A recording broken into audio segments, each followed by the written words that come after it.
বন্ধুরা গরিব হলে বুঝে যায় যে জীবনে কতটা কষ্ট করতে হয়, কতটা কষ্ট করে।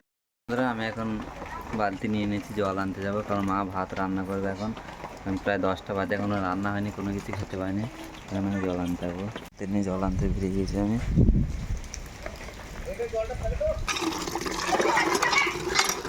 দেখো 20 টাকা আছে, এটা নিয়ে আলু নিয়ে আসবো, আলু সেদ্ধ ভাত।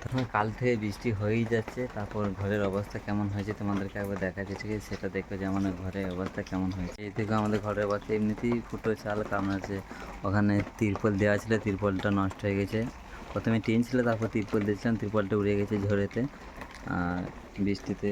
এই জলেতে আমাদের সব মানে মেঝে টেজে সব ভিজে গেছে, আর রান্না করার জ্বালানিও সব ভিজে গেছে। এই একটা উনুন জল পড়ে বলে ছাতাটা এখানে দিয়েছি। দেখো মা এখন রান্না করবে এখানে, আমি জল নিয়ে আসলাম। জানি না ঘরটা কবে ভেঙে পড়ে যাবে। এদিকে মাটিগুলো সব ছেড়ে ছেড়ে পড়ে আছে, ঠিক আছে? মাটি ঘর ওইদিকে জল পেয়েছে, সব মাটি সব ছেড়ে পড়ে আছে। দেখুন এই দেখুন মাটি ঘরে দেওয়াল সব ছেড়ে গেছে, কখন জানি না ঘর ভেঙে পড়বে। আর এদিকে মাটি সব ওখান থেকে জল পেয়েছে, সব জল থেকে ছেড়ে ছেড়ে পড়েছে। মানে টিনটা নষ্ট হয়ে গেছে, তিরপল দিয়েছিলাম, এই দেখো এটা ওখান থেকেই ছেড়ে গেছে। আর তিরপলটাই সম্বল একমাত্র। এটা যদি আমি ছড়িয়ে দিই তাহলে এটা গোটায় নেমে পড়ে যাবে, তাহলে আরও অসুবিধায় পড়ে যাবে, কারণ ওটাতে ঠেক দিয়েছে একটা কঞ্চির মধ্যে। শুধুমাত্র ঘরটা এখন ঠেক দিয়ে রেখে দিয়েছি। তোমাদেরকে বার থেকে আমাদের ঘরটা আরেকবার দেখিয়ে দিয়েছি তোমাদেরকে। এই হলো একটা ছোট্ট ঘর, এই হলো আমাদের ঘর। তিরপল দেওয়া আছে, একটা আঞ্জির গাছ, আর এইটুকু একটাই রুম, এখানে মা আমি বোন থাকি। আর এই ঘরটা বন্ধুরা মা রান্না করবে বলে এদিকে চাল বাড়ছে। বন্ধুরা এখন মা রান্না চালাবে, ওই মা চাল পাচ্ছে, কারণ একবারে রান্না করে নেবে, তাই বেশি করে চাল দিয়েছে। কারণ জ্বালানি তো সেরকম নেই, সব ভিজে গেছে, তাই একবারে রান্না করে নেবে, তাহলে রাতে আর রান্না করতে হবে না। এখানে আমি বললাম যে একবারে রান্নাটা করে নেবে। বন্ধুরা মা এখন উনুন ধরাচ্ছে, রান্না চাপাবে বলে।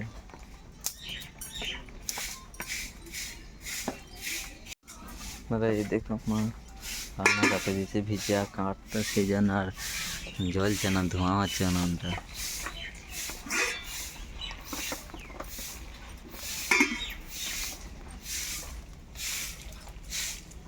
এইদিকে চালগুলো ধুয়ে দিয়েছি এখানে।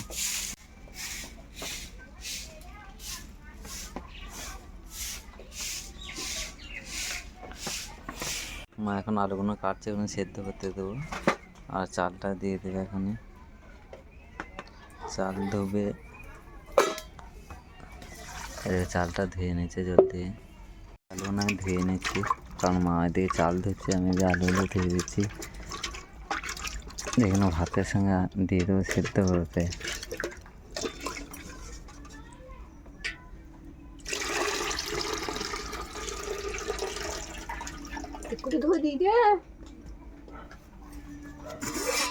আলুটা হয়ে গেছে, আমি দিয়ে দিচ্ছি আলু।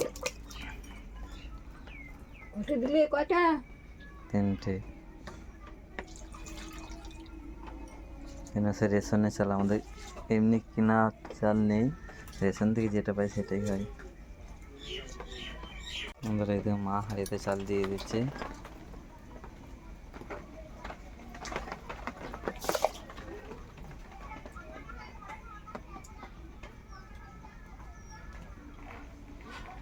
প্লিজ বন্ধুরা আমাকে সাপোর্ট করো, আমার ভিডিও যেন সবার কাছে পৌঁছে যায়।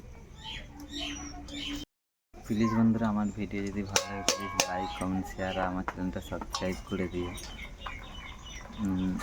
এরকম আরও ভিডিও দেখাবো, কারণ মা আমি বোন থাকি, আর মাছ ধরার ভিডিও, কাজের ভিডিও, সব ধরনের ভিডিও তোমাদেরকে দেখানোর চেষ্টা করবো। আমরা কীভাবে জীবনযাপন করি সেই ভিডিও দেখা তোমাদের চেষ্টা করবো। প্লিজ আমার সঙ্গে থাকবে, ঠিক আছে? এখন দেখাতে একদম ভাত হবে, তারপর খাবো আমরা। অবস্থা দেখে খুব খারাপ হয়েছে, কাদা দেখে এখানে সব ভিজে গেছে, সব ভিজে গেছে। আর এইদিকে সব ভিজে গেছে, জামা প্যান্ট সব ভিজে গেছে, অবস্থা খুবই খারাপ। ওইদিকে জল পড়েছে, এদিকে। ঠিক আছে, পরে দেখা হচ্ছে আবার। বারবার উনুন ধরা চায় নিভে যাচ্ছে, কারণ ভিজে গেছে তো কাঠগুলো, তাই সেই কারণে উনুন আগুন জ্বলছে আর নিভে যাচ্ছে। কাল রাতে খুব বৃষ্টি হয়েছে তোমরা জানো, আর আমাদের তো বন্যা হয়ে গেছে, সেই জন্য অবস্থা খুবই খারাপ হয়ে গেছে আমাদের। সুন্দর ভাত হয়ে গেছে, দেখো ফুটছে, টক একটা হচ্ছে।